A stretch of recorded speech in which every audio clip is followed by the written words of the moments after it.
So what might the Great Lakes region look like in the 21st century? This is from my colleague Don Mobles and Catherine Hago. We're writing a report commissioned by the City of Chicago to help Chicago adapt to as much as possible and mitigate, that is, help to offset climate change.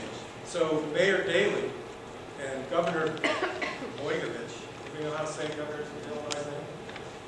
Anyway, they're very serious about that. So they commissioned a study. They want to know what Chicago can do.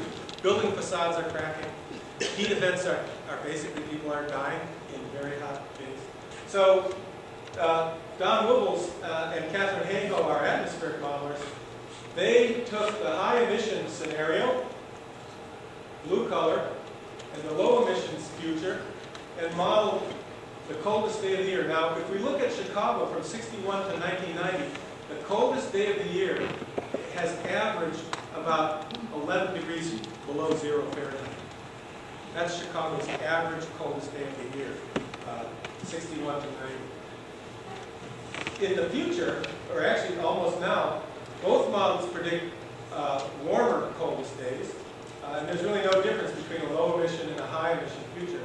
But between 1910, say the first third of the 21st century, the lowest temperature will be somewhere between -9, -8.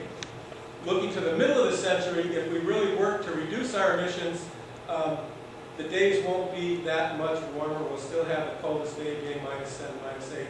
But a high emissions future, we won't see anything going much below -3. And then we look at the end of the century, Chicago is unlikely to have days below 0 degrees Fahrenheit with a high emissions scenario. The cold, windy city won't be so cold anymore, and a low emissions future has less of an effect. Now, everything about global warming isn't bad. If you live in Chicago and you don't have money for a coat, this is not necessarily bad. On the other hand, modeling the hottest days of the year, again, the low and high emissions, there will be more hot days. This is the hottest day of the year, average hottest day of the year in Chicago, 61 to 90, was just under 100 degrees. Any emission scenario is going to put us up between 100 and 105. Mid-century, high emissions, Chicago could see days over 110, low emissions averaging 105, and then by the end of the century, you don't want to be in Chicago when it's 118 degrees. Next. The average number of days per year with maximum temperatures greater than 90 degrees, again, the same sort of model predictions, real observations. Now we have about 2 weeks of those, plus 90-degree days. By the middle of the century, no matter what we do, we'll have 3 weeks. And if we don't attenuate our emissions, we could have up to 7 weeks or even up to 10 weeks of 90 degrees plus weather in any given year. That's what the models tell us. We can stay around and make the measurements if we want. Next. I'll stop doing these in a minute, but I find it fascinating. Average number of days per year with maximum temperatures greater than 100 degrees. Same pattern. We could have, by the end of the century, 30 days in a year with temperature over 100 degrees in Chicago. Next. And these are projections of frost days. That is days with frozen soil. Annual frost days with the A1 model. That is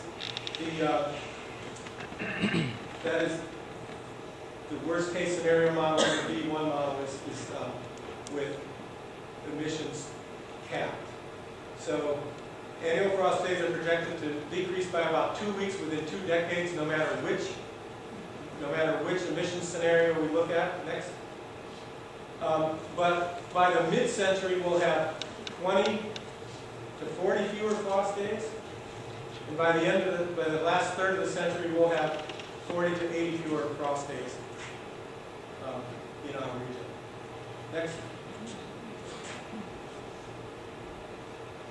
Shorter winter seasons, decrease in the number of snow days. So the number of days per year with snow cover is to decrease about 1 week within 2 decades. Anecdotal evidence, I mean, all the skiers I've talked to, myself included, I talk to myself a lot,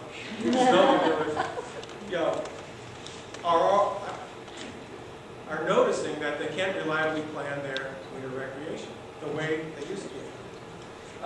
Almost 2 weeks fewer snow days by mid-century, and maybe 2 to 3 fewer snow days by the end of the century. Next.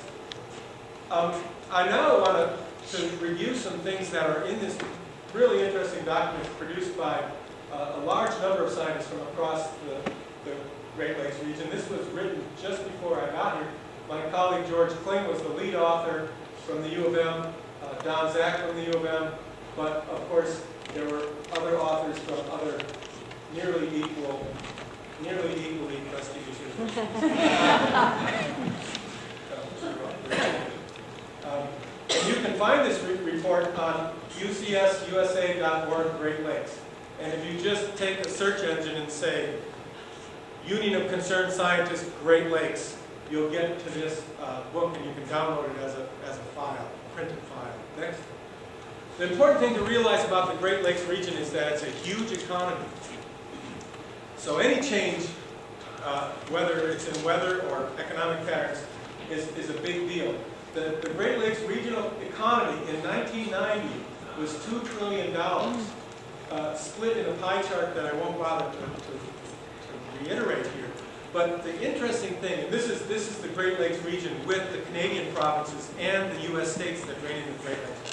In 2000, that was the 3rd largest economy in the world, second only to Japan and the U.S. as a whole.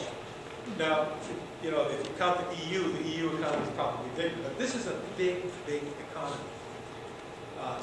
And it has vulnerabilities as well as possible advantages. Next.